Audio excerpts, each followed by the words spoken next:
the BJP is trying to finish off the political opposition. It cannot tolerate other parties in power. So what the BJP does via bringing someone of the stature of Nitish Kumar to the NDA is to reinforce the idea of or the symbolic idea of the NDA.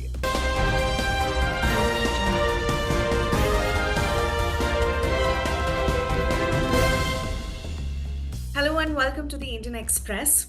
The recent re-entry of Nitish Kumar into the NDA has sparked significant discussions about its implications on electoral dynamics and coalition politics. Nitish Kumar, who is the key architect of the Bihar caste survey and pivotal figure in shaping the opposition's caste census call, has crossed over just ahead of the crucial Lok Sabha elections. To understand the intricacies of this political development, I'm being joined by Deputy Associate Editor Vikas Pathak. Thank you so much, sir, for joining us on this conversation. Let me first begin with asking you, you have started your article by saying for the BJP, Nitish Kumar's re-entry into the NDA fold couldn't have been better timed. Why do you say so?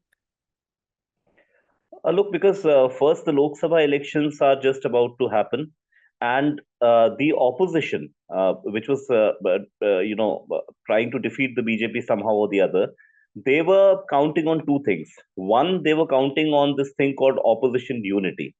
That if all the parties that are in the opposition come together, then the BJP might be defeated. The other thing, they were looking for a narrative.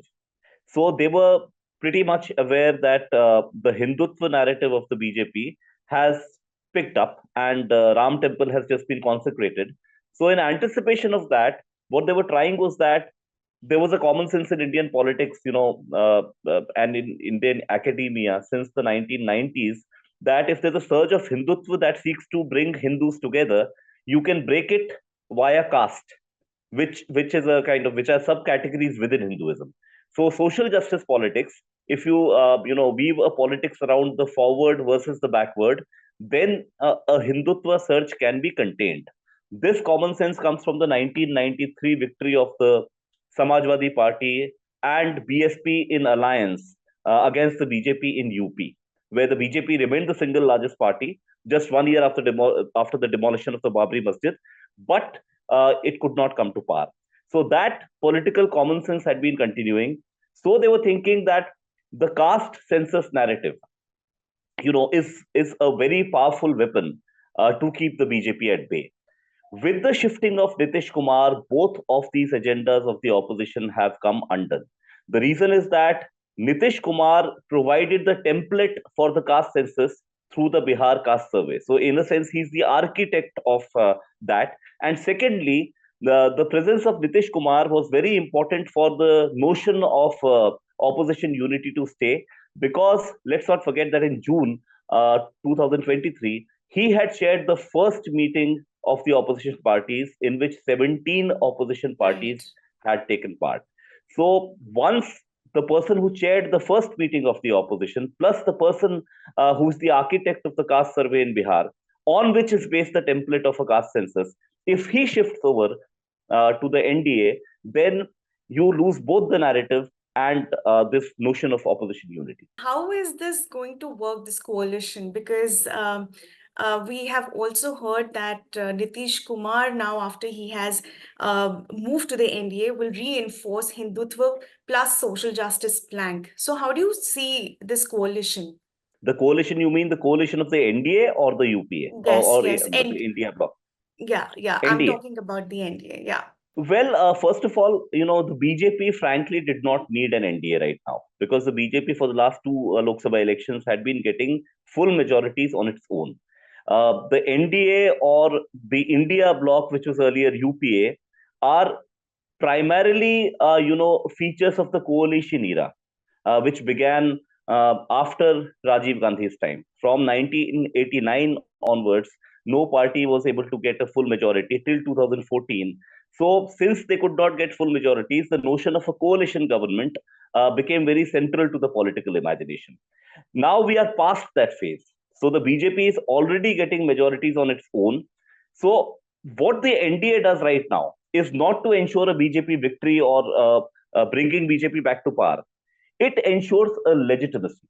The reason being that the opposition parties have been saying for the past few months that there have been ED raids on opposition leaders. So the BJP is trying to finish off the political opposition. It cannot tolerate other parties in power. So what the BJP does via bringing someone of the stature of Nitish Kumar to the NDA is to reinforce the idea of or the symbolic idea of the NDA. So one, it provides for a larger tally of the NDA because now Bihar is going to be much easier for the BJP. It may not, as I wrote in my piece, it may not actually bolster the individual tally of the BJP. Let's not forget that last time Nitish and BJP contested together and LJP in the 2019 Lok Sabha elections, out of the 40 seats of Bihar, the BJP contested only 17 and won all 17.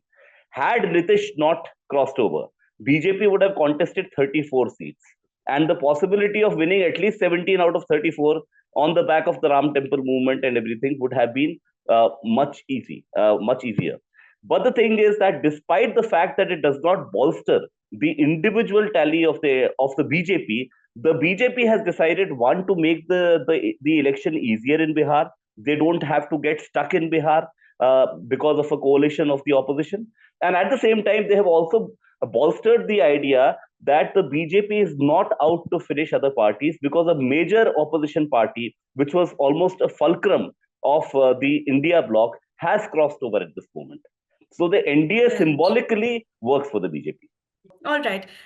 Also, Mallikarjun Kharge's recent bite where he said that Nitish Kumar kept everybody in the dark about his move. So can you talk to us about the unity within the India bloc right now, and what is your perception? Look, the unity in the India bloc is very difficult to kind of construct beyond pure rhetoric. Not just has Nitish Kumar left, but we all know that Mamata Banerjee unilaterally announced that she would contest all the seats in Bengal alone. Aam Aadmi Party said it would contest alone in Punjab. Uh, Akhilesh Yadav unilaterally announced that he would be giving only 11 seats out of 80 to the Congress. And the Congress ended up saying, no, the negotiations are still in place. So we can very well see that opposition regional parties are trying to strike a very hard bargain with the Congress. The reason is that in order for an opposition alliance to work, the largest party, historically and also geographically, in that alliance should also be the strongest party in the alliance. So, in the past, when Vajpayee would lead the NDA or when Sonia Gandhi would lead the UPA, there was a time when the Congress was stronger than its allies and the BJP was also stronger than its allies because its geographical spread was higher. The situation right now is that the challenge of the opposition is not so much in the opposition states, the states where regional parties are powerful. We still know that DMK will do perhaps quite well in Tamil Nadu. We still know that Mamata Banerjee will get seats in Bengal. What we don't know is whether Congress would be able to stand anywhere in direct contests with the BJP.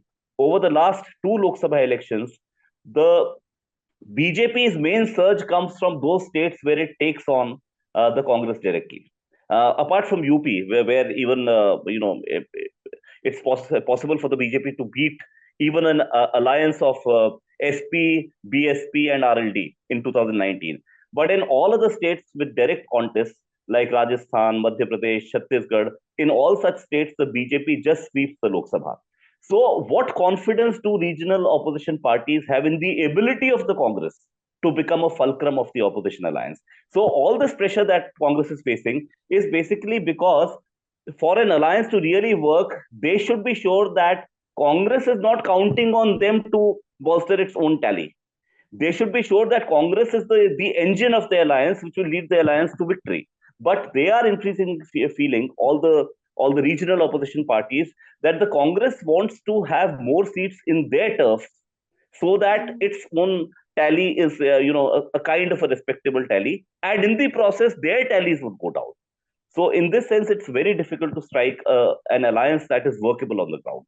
Thank you, Vikas, for your illuminating insights. And thank you, viewers. If you like this conversation, please like and subscribe to our channel. And also, you can read his piece on indianexpress.com. Thank you so much.